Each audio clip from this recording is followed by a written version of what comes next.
Good evening, everyone. My name is Jeremy Culp. I'm a BS RN CCRN with Roberts Wesleyan College, aiming to finish my Master's in Nursing Education. And this is just a quick brief on the simulation assignment that we had to do for a HIFI Sim lab. Mine was completed at Rochester Regional Health Nursing Institute at Portland Avenue. It was actually a brand new facility with their HIFI dummies. I say dummies, they're HIFI mannequins, and a brand new, fresh simulation lab, which was pretty amazing to see. Before we get into that, let me just say, there was 4 or 5 different camera views that they were able to record and produce. Obviously, they had the mannequin that was able to be simulated with a headphone similar to what I'm wearing, and they were able to speak through the mannequin and adjust vital signs. They had a full simulated, it could have been an ED hospital room, it could have been a med-surg floor, it could have been an ICU room, depending on how they set it up. So it was actually a very versatile setup that they had. So the scenario that I saw was an elderly patient. And this is, again, they said first time they were doing this, so it was an elderly patient with a readmission. He was recently diagnosed with pneumonia, ran a 10-day course of antibiotics. He was there for roughly 30 days because he has a laundry list of medical conditions. They were saying he has CHF, he's got a little COPD, he's had a heart attack in the past, he's a cabbage patient. And he was back in the ED less than 24 hours post-discharge with some worsening shortness of breath and a cough that he's not bringing stuff up, but it just won't go away. He's got a poor physical exam, and he's just, like I said, he's got respiratory distress, and just came up to the med-surg floor from the ED just prior to the nursing students, well, not even the nursing students, the newly licensed practitioners going into care for this gentleman. So the students are, like I say, newly licensed practitioners. They're part of an Explore program at Rochester General Hospital. This program's been around for a little while. They are given the opportunity to look at different and work on different floors 6 weeks at a time with their preceptors and at the end, I believe it's 8, maybe 12 months, they have the opportunity to choose where they want to stay. So this gives them a lot of exposure as a newly licensed practitioner.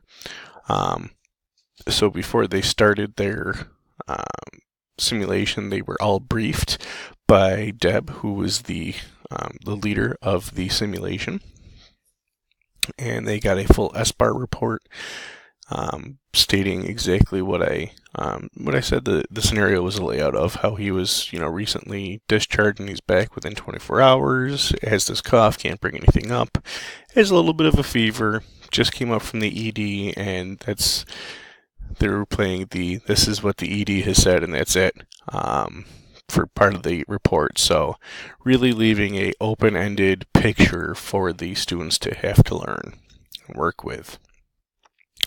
Once they went into into the simulation lab, we went into the observation room, and there was another leader in there that was operating the dummy with the headset and able to adjust vital signs based on what interventions the students had provided. So the leader that was in there, Deb, was providing very loose guidance. Really, it was kind of upon the students to figure out what was going on. They had their scenario cards that were given to them by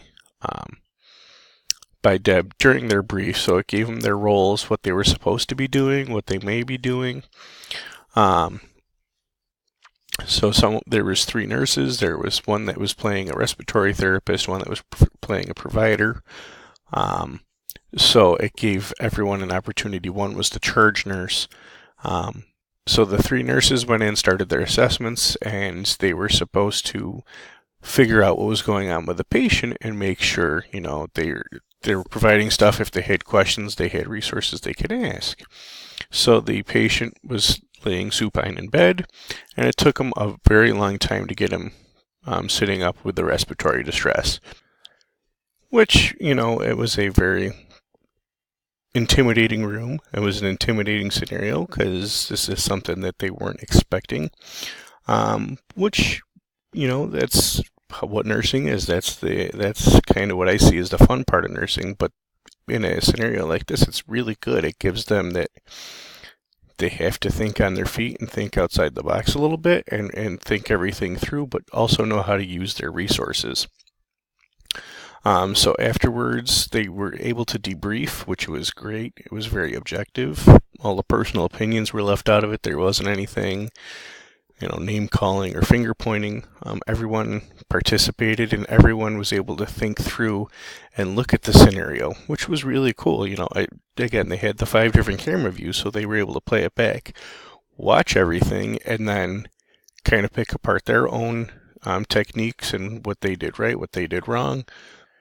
So it was really actually pretty awesome watching them just work together as a team and kind of collaborate together, which is a huge part of nursing.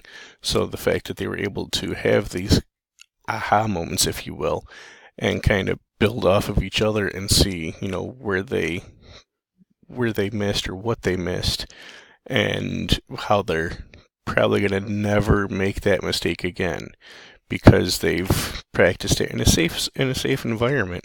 So now they're able to grow as nurses, which is what we want them to do. We want them to grow. We want them to make these mistakes, because in nursing there's not mistakes. There's only opportunities for learning. So again, we're not allowing students to fail, but we're allowing them to fail in a manner where they can learn. So, out in practice, you can harm a patient pretty critically if some error happens. But if we have a sim man that we can't harm, it allows for the patients to work through these problems, work through these scenarios that they may see out in practice in a manner that is not going to harm their patients in the future. It's going to allow them to work through it, review, and have collaboration, and have those aha moments like they did when they were in school or during school, and build that better practitioner that looks at the holistic picture. And it allows for interactive learning. It really does, because you're able to see, okay, I'm going to do this intervention. What has it done? It allows me to continue to assess and reassess as the student. Is what I'm doing correct, or is it not? And the debriefing, these things are amazing. They allow you as the educator to close the loop with your student. Allows them to see themselves, if you have the ability to record in a super HIFI sim, and just work through everything as a group instead of feeling like you're all alone in the sim lab. So this is definitely going to be something I'm going to make sure is part of my curriculum as best as I can. Obviously resources with the institutions can limit this, but it would be something I would definitely be advocating for to grow for the future. So it was actually really cool to see it from a different perspective as an educator, instead of being the one in the scenarios like I have been for such a long time. So I'm glad we were able to do this. It does have a lot of benefits, and it's definitely helped me grow in my role as an educator.